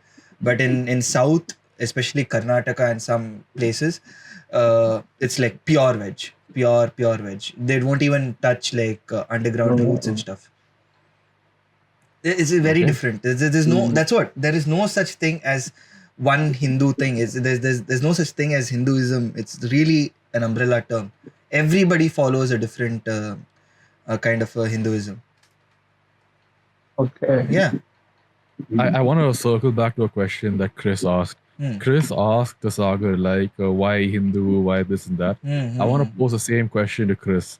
Why, what's the reason, according to you, like, why Christianity? And if you want to go deeper, like, why Catholic, go ahead, tell us. Because Christianity doesn't forces anybody to convert. It's by own free will, and there are many reasons. One's that, and the other one is now that depends upon the person whether he or she is a complete extremist and want to force the views on you. But for a normal Christian, on the Bible it said, it's the person's free will whether he or she wants to convert to Christianity. Then let God's will be done. And also, I love the Bible of it talks about love thy neighbor. The commandments of like thou shalt not steal or thou shalt not do certain things or also the freedom of eating what we can eat. Like Christians can eat what they want to eat. They aren't barred from anything. Like we can drink, we can smoke as long as we don't go overboard. Like actually Christians can do like weed, but as long as we don't get high. Like in that sense. So yeah, dude. So basically, we can eat what we want to eat, do what we want to do, but as long as we don't go overboard, get drunk or get high. You can do it, but you And can't get also, high. Okay. So first of all, like I asked Chris, like please don't take it as I'm like attacking. I'm just doing a bit of cross examination to break down your answer. Mhm. So I asked like why Christianity, and then you suddenly then said that Christians don't try to convert, but then again, like the reason I exist is because the Christians tried to convert. no, it's like okay, like once you know the love of God, then you want to spread the same message to someone else, and then that person, he or she, might like Christianity and might convert, automatically. Okay, but then regular people can do that. Why are there things like missionaries, priests, and inquisitors? Missionaries, priests, perhaps to promote the religion, or like it's same thing for Islam or Hinduism. They have their own, like we have, every religion has their own stuff, right, to promote. Okay, but that still means that someone needs to go out and start converting, right? Promoting, right? See, you can. The purpose of promoting is the hope that someone becomes, right? You spread the good word, dude. That, yeah, like Christianity is about spreading the gospels, right? About Christ, about the miracles, or whatever. Like, how do you want to live a good life on earth? Perhaps you get rewarded in heaven. Okay. That way, like in simple terms. Yeah. The thing is, in India, right, because there was such a rigid caste system, etc. Throughout the history of India, something or the other has come in a way to help get rid of the caste system, or to Correct. to continuously reform Hinduism as a whole. For example, there was the for example, there was Buddhism, there was Jainism, okay, which then there was the Advaita Vedantas and the Dvaita and all these guys, and then there was the Bhakti and the Sufi movement, that happened, and then Islam also came, Islam also came to India, and then Christianity came to India with the East India Company and all that, right? So continuously, in a way, in India, Hinduism has kind of mixed with other religions and other religions have kind of helped the Indians to kind of get a little political freedom and power, and also spiritual freedom, and you could say enlightenment, I guess. We're using the term very loosely, but dude, if imagine if other religions had not come to India, okay, and it was only like pure Vedic Hinduism, right? We would all be like quite. I don't think you'd be allowed to cross the road in front of What me. are you saying, dude? If no religions came to India, What are you we would have saying? the moon back down. I'm saying, we would be in the moon, right? Because we'd be traveling back and forth. You didn't know we had rockets in 3000 BC. Yeah, You I know just that. wearing underwear. Okay, but I kind of want to come back to Chris's. I want to come back to the answer, right? So after Chris made those points, he then also mentioned Christians don't have any restrictions, dietary restrictions, but so it kind of sounds like the justification of being Christian is like we don't have any rules. I mean, like then even atheists do that. Sagar also doesn't have any. So let me rephrase my question. Okay, I want Chris's opinion. Like, Okay. tell me why, according to you, why Christianity and why it worked for you. Like, I want your personal experience in this. Like, I understand that it was an environment that you were brought up in, and that is like what it was inculcated in you. But I'm sure you would have thought about it. Like you said, you were atheistic at a point. So I want to know, like, how did it benefit you, and how did it improve you, like, from your experience? Christianity gave me peace, you know. Mm-hmm. So basically, it was my own journey towards going back to my Christian roots. Mm-hmm. The Holy Eucharist, the Mass, plus the Bibles, the rosaries. It brought some kind of peace, you know, within me. It also helped me to improve my life. Like earlier, I used to get drunk or whatever, like smoke a lot. And then the Bible said, you know, like drinking will just will just lead you to ruins. It's there in the Book of Solomon, I think, wisdom. And like, you know, lust, like pornography or maybe whatever, that will ruin your life. You won't be focused, you know, you lack discipline. Also, Christianity brought discipline in my life. Like, you know, life is suffering, you need a job, you know, like if someone hurts you, maybe forgive that person, pray for him and move on, you know. Do like maybe help a beggar down the road, give him some money or some food to eat, you know. Like spread the love. Yeah. It's a lovely answer. I mean, I really see that I think morals is the right word. Like it helped you relearn morality. It helped you improve not only yourself, but it also gave you the desire to try to help others. And yeah, like to that, like I'm happy that that did that for you. And if I want to like really look in a very broad picture, right? A lot of religion, they have this one common goal, is that they try to teach healthy living, and they try to teach being better for others. So yeah, I mean, Chris didn't just answer why Christianity. Like he fundamentally, if you think about it, he said why religion in general. What do you think? Yeah, it was a good answer, Chris. I really like that. What are your favorite verses from the Bible? You know, as human beings, we always have a sense of fear. Unless you're a psychopath, you have no fear. You're probably blessed. No, but that's Bible verse, you know. In this world, you may have trouble, but take courage. I've conquered the world. There's also Philippians 4:13. You know, it says that I can do all things to Christ who strengthens me. So you're putting your faith, yourself in a higher power. That's your favorite verse from the Bible? Yeah, Philippians 4:13. You know. Okay, Neville, what about you? Even I have a verse, but I can't remember it. I never memorized, you know, like yeah. Okay. But I'll tell you, it wasn't Genesis, and the story.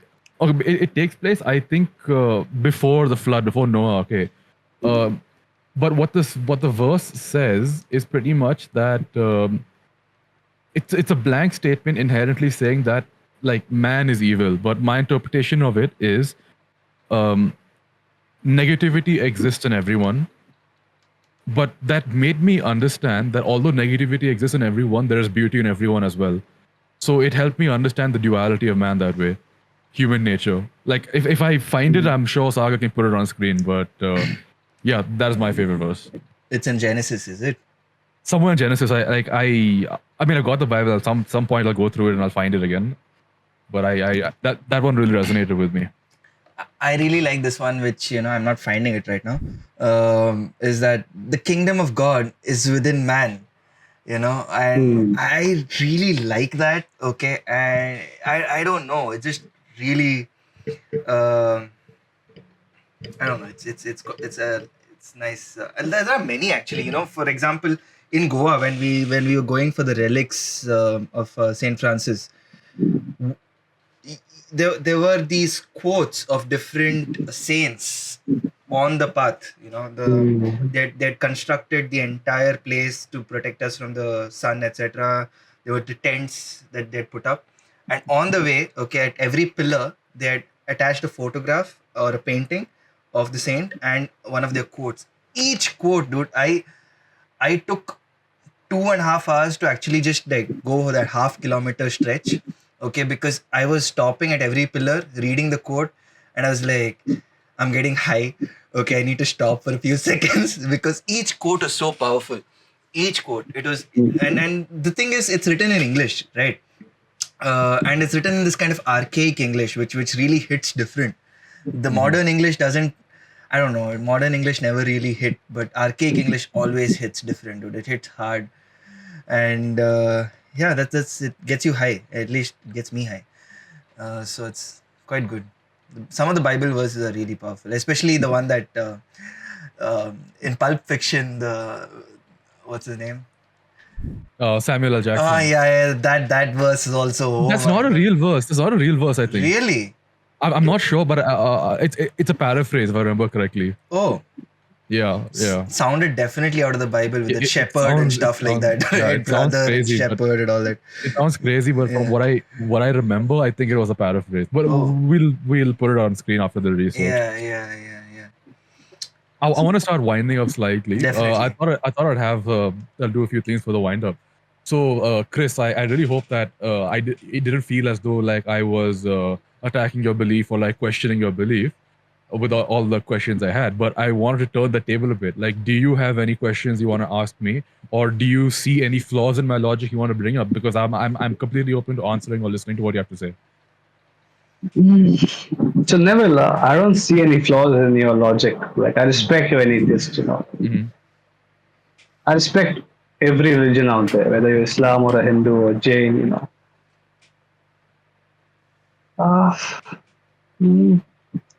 Or many states the way I'll say it's mainly how you brought up your experiences, your past, and the question is, like in atheism, if you lose your belief, how will you? In what will you believe in? Like if you lose your money, your car, your fancy house, or everything, like you're a beggar. How will you, like start over? Like believe in yourself and you lost everything. Yeah. I'll answer that from experience. Okay, like I think for the past couple of years I've been having a bit of a rough time. Like there was a breakup and there was like some really bad work and I was pretty unhealthy and I really felt like I didn't have much in it. But when it comes to my belief, right? Atheism is not a belief. Like everyone like just ties it in with other religious beliefs, but atheism isn't a belief. It's a lack of belief. It's the opposite of belief. So in those times when I felt that I never had the need to look to something to believe in it, right? Like I think the closest thing that I believed in was myself. I believed in my own capabilities to drive, to get out of this. Like I felt I was in the bottom of a well. I didn't look up for someone to throw me a rope. I climbed out myself. Get it? I really like I took care of my diet. I started working out. I started like socializing. Whatever internal issues I had, I tried to process them the right way. Like I didn't want to. I'm not targeting, but it's not that I tried to bury my pain in prayers. Like I tried to process it in a healthy way. So and in that way, like I'm not going to say that I've completely come out of my difficulty, but I'm definitely in a better position. And I will hold this like throughout my entire life. That when there are times that I am down, the only person who can help you at the end of the day is going to be yourself. Yeah, that's true. Like, well, in my take, in religion, there are certain verses that that uplifts you. Like in Christianity, there's this verse called "I can do all things to Him who strengthens me." So basically, you're putting yourself in higher power. Or like, take courage, I've conquered the world. Or fear not, I am with you. In this world, you may have trouble, but take courage, I've overcome the world. So, like, I don't know, man. Like for me, Christianity works because of this. For me, I find those quotes, the message is really powerful, and I can, when I'm down, I go through it and I get back up, Yeah.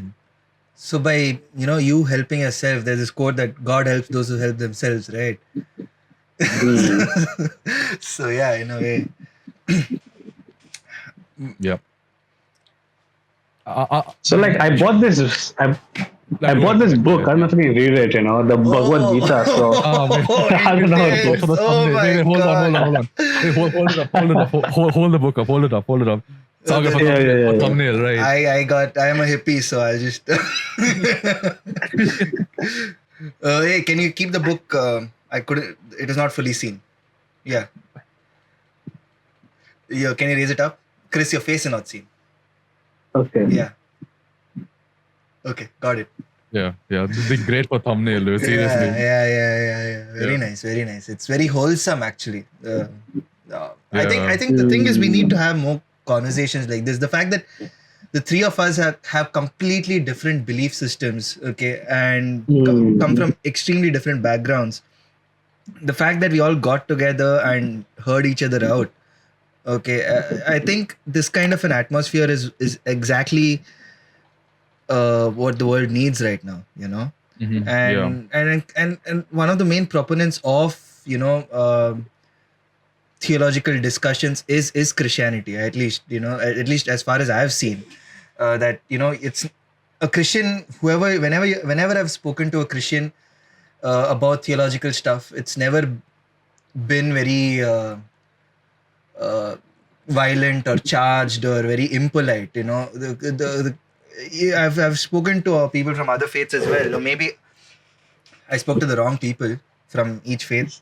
It was sometimes a bit charged, but every time I spoke to a Christian about their beliefs, some of them did try to convert me, but it was never impolite. You know, it was always like, let me hear you out, and that was that's something that we need in the world right now, especially with you know, wars happening and people fighting over ideologies of all the things, which is actually just like a personal thing, you know. It's like my ideology comes from my experiences, comes from my beliefs, comes from my reasoning and my logic, right? And me saying that which comes from my understanding should be superior to yours, that definitely is something that we need to do away with. And I think that's at the core of the essence of every religion, I think, you know. Which, thanks for bringing that here today, Chris. Yeah. I mean, realistically, I mean, this is a great example. Okay, three people, as you said, it's fraternity in itself. Like, I do believe there is certain like brotherhood between us three. Like, sure, we come from different places, we're cut from different cloths, but despite those differences, there are so many things people can see eye to eye and agree on. Like, it doesn't have to be that we are different. We don't need to divide ourselves. We don't need to make those walls. So there is a lot of beauty in this. I had my next follow-up question in the wind-up. Yeah. This question, I'm posing this to like all three of us. Okay. So I want to hear all of our opinions on this. Do you think with the discussions we had today, did you learn something new? Or additionally to that, do you think any of your opinions changed on anything? It's also a two-parter. Chris, you go first. I learned something new about Hinduism from Sagar, you know, like about, I didn't know about it. What did you learn? Like, I swear. Like, you spoke about the different books plus the caste system and, you know, the history of India, like how it was formed and like who came to India and, you know, how it all started to how it is now, modern India. Yeah, it's kind of interesting. Yeah, definitely. The thing is, you know, all religions, all belief systems need form. We cannot say that, you know, it is fixed, because life is dynamic, right? Life is constantly evolving, and I feel that these kind of triggers, you know, the Sikhism, etc., everything that came in India kind of was like a reform for the belief systems that pre-existed before it came, you know. And it was a huge help, okay, to the people who were suffering, who needed that belief system, who needed that thing to empower them in their life and to give them hope. So this rigidity that you know is something that is kind of embedded into organized religion, is something that every person who says that they're religious must definitely kind of, you know, re-examine, I would say. But what I learned from this episode, I guess, I just learned that, you know, good conversation does actually get me high. super high right now, dude. Great company, good conversation. Definitely gets you high, and chocolate milkshake always helps. So yeah. But other than that, I feel like we didn't really dive deep into every into things. We were still at the surface level, I guess. But there was something I learned new, I would say, is that I don't really talk about religion ever. I don't talk. This is not a conversation I have with random people at all. It's only with people who I'm extremely close to, or who I know, is capable of listening. Who's capable of. It is a sensitive topic, so I never talk. But it's the first time actually that I'm having this conversation with a person for like almost 2 hours now, and it's the first time that I'm having it on a public platform. So that was something new for me. Other than that, I think I know you guys both very closely, so for me it is something that I already knew. I just came here for the stories. Yeah. Also, I like Neville's view on atheism. Like self-belief. Like if I put in a well, I myself is the one who's able to get out of it. Yeah, I like that. Yeah. What about you, Neville? So, I definitely did learn something, but it wasn't like I learned something a bit from both of you. So from Chris, what I learned wasn't.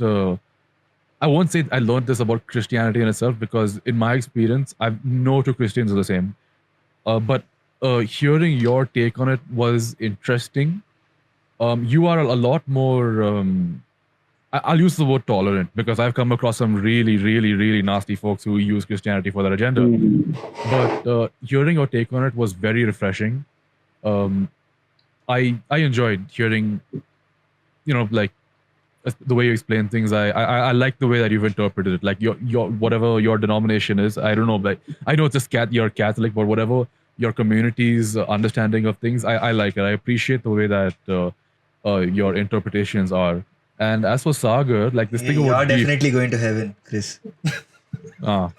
but like as for Sagar, like that story about like beef not being a sin or whatever, that I never knew that. Like I really think I want to read first about You this. go to any Kerala Hindu and ask him, do you eat beef? That's like the staple diet, dude. I know a lot of Kerala Hindus. They don't eat beef.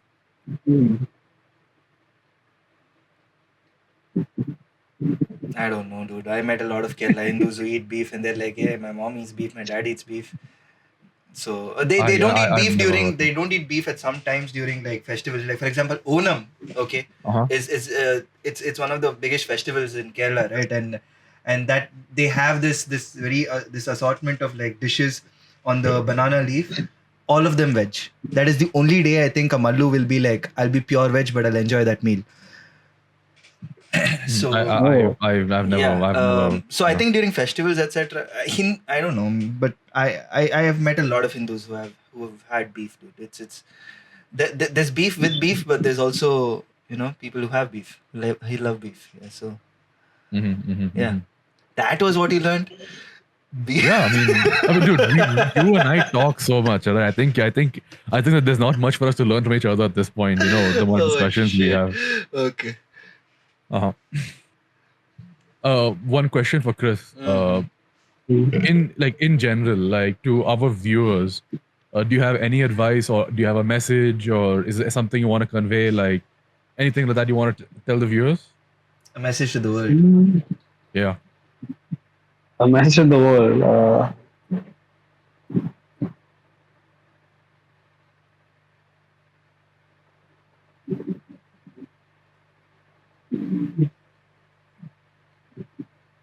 Just be a better human being, like be a moral, ethical human being. Yeah. Straightforward but powerful, especially now with like whatever's going on. Like by the time we're shooting this, like there is like some sort of tension at the India-Pakistan border, and then It stopped. Today at 5 o'clock there was ceasefire. It stopped, and then I checked my phone again, and then I'm seeing that some people are breaching the ceasefire. So I don't know what to believe. I don't know. I have no idea. But whatever it is, okay. Like even though there is a ceasefire, there is tension. So I like to that point. Again, be ethical and think about your fellow human. Yeah. Before we wind up, Chris, just I think we met yesterday, right, or day before? Yeah, day before yesterday. Day before, right? And we spoke about how we'll be praying for India and Pakistan and about the war and victims of war, etc. Yeah. Did you go and pray? And is that why the ceasefire is happening today? Prayer works, man. Prayer works. Okay. I'm sure a lot of people are praying. I'm sure a lot of A lot of people have prayed. Yeah, definitely. But definitely, yeah, I guess prayer works. Because at the end of the day, you have Modi and Pakistan Prime Minister both at one end, and who's suffering? The people, the army, the civilians. Definitely. Yeah. Chris, you when you fill the form, you mentioned you want us to shout out your social media. Like, do you want us to put up your Instagram or something? Is that what you implied? Oh, your prayer. Not really, man. Was it your prayer? Oh. Not really. Got it. I've tried following you and then you didn't accept my follow, bro. the thing is that, bro, I've left Instagram for some time. It's been like 2 months since I'm off Instagram. Okay. I'll come back soon. Yeah. Sure. If in Goa, okay, anyone comes to Goa and they want to experience something like a Christian thing for the first time, etc. You say you have a group that you guys sit and pray together. Is there something that a person can come and experience? Something that you'd suggest for a person to come and experience that would tie them closer? So basically, in a prayer group, we have prayer meetings, and then we have fun activities plus food, drinks. Oh. And then we talk. Then we talk about our own life experiences, how God has worked through our life. Like, for example, I had an accident, and all of a sudden, some lady or a man came, helped me out, and like it was God's intercession. And that's how I, got back on track. Like in that sense, we talk about life experiences, and then we end a session on a high. Okay. What was the group called? MFC, Missionaries Families for Christ. Oh. They are the ones who helped you out, is it? They're the one who. They did. Yeah. Okay. Shout out to them then. Yeah. And also that Christian singles thing. What was that group? Singer group. What did you say? No, it was first Singers for Christ. Now they clubbed it together and they, under one roof, and they made it Missionaries Families for Christ. Okay. Is it singles for Christ or singers for Christ? Singles for Christ. Single, L-E, single. Yeah. Hey, that's a trippy name, dude. Singles for Christ. Wow. Is it like some sort of dating thing? It sounds like a dating. Yeah, is that like? Yeah, it actually was meant to bring people with the same mindset together to get married, and it has happened in a community before that people who were there got married. Wow. It was meant for that actually. It's a matrimonial thing, dude. Not even a dating thing.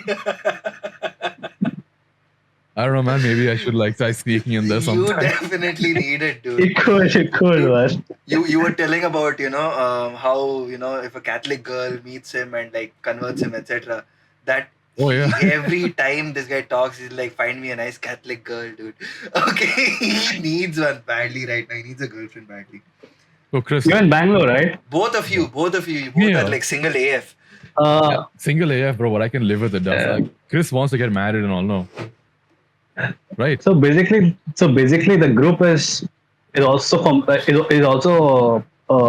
having the group in Bangalore as well. Mm-hmm. Oh, somewhere in Bangalore. If you want, I can let you know, man. I think it'll be full of my relatives, dude. I think I'm gonna but yeah. You were saying something to me?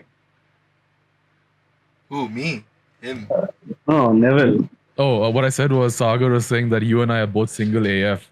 So I said that I can live with being single, but I think you have the intention you want to settle down, right? Yeah, I do. Yeah, for me, it's more at the back of my mind. I don't even want to consider getting married, settling down for a while, dude. So I don't mind being single for a bit. Sure, I can go on a date every now and then, but I'm also kind of being casual about it. I don't want to jump into another commitment a little too early. Mm. What about you, Sagar? What are your plans? I'm thinking that, I wish polygamy was a scene in Hinduism. I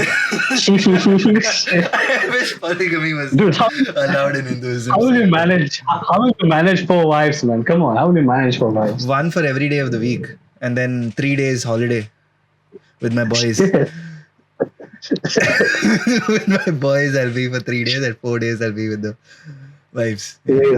Sagar, does your girlfriend watch these episodes? Like, if Yeah, she listens, yeah. to this, do you think she'll fucking skin you alive or something? I hope this like influences her and changes her mind, and she allows it. That poor girl, dude. That poor lady. The way people are like this. Just go make him a good Christian guy, dude. So that he fucking becomes I think like of all the 7 sins, I think I have all of them in a way. I've got like gluttony, I've got like lust and envy and like all of them. Sloth also. Sagar collected all those sims like Thanos with the fucking Infinity Stone. Yeah, that's right. Yeah, definitely. Oh man. Right, I think we're about to reach the 2-hour mark, Sagar. Yeah. Yeah. 15 seconds. Hallelujah. Hallelujah. Amen. Hallelujah. Amen. Amen. Amen. Yeah.